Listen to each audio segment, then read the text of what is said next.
Mama yangu. Game over. Udem leo atanielewa.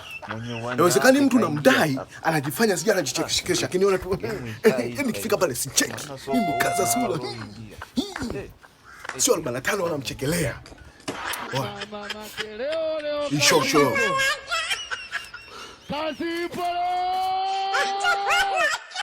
Watoto shule malao kodi kule. Kwa pesa hii ya mshahara. Yani leo tambadilishia sura kama zote. Sura yangu ya asili hapa. Sijaipata. Kuna kucheka. Hiyo namna hiyo ya kimama. Hiyo atanielewa. Au njia kabisa yani. Udem leo atatoa hela. Yes! Mamba huyu hapa. Ten ten ten ten ten ten ten ten. Mbona asubuhi leo? Au ndio umekuja kunikumbushia kile kideni chako? Wewe naye unapenda kukumbushia vitu vya zamani. Mimi nikudai wewe. Nishasahau hata nilikuwa tunapita pita zangu nilikuwa nikusalimia. Kwani vibaya? Alafu mwanzo na shida hata sijui nimwambie nani.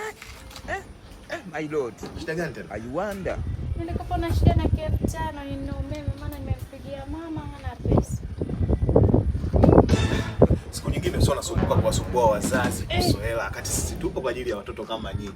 Watoto wa familia. Nasema mtumie pesa zetu sisi. Sikia. Acha siku nyingine usitumie.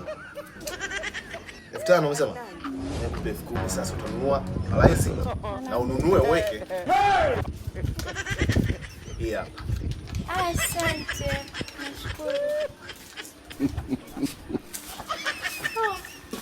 Jamani, sio utapata wapi watu kama hawa. Nimefika pale nguvu siji zimeisha zimeenda wapi? Nimejikuta kabla ya kwenda kuchukua hela, naenda kutoa hela. Alafu nimetoa hela ya mama. La mama ile sije nichukulie. Leo kazi ipo.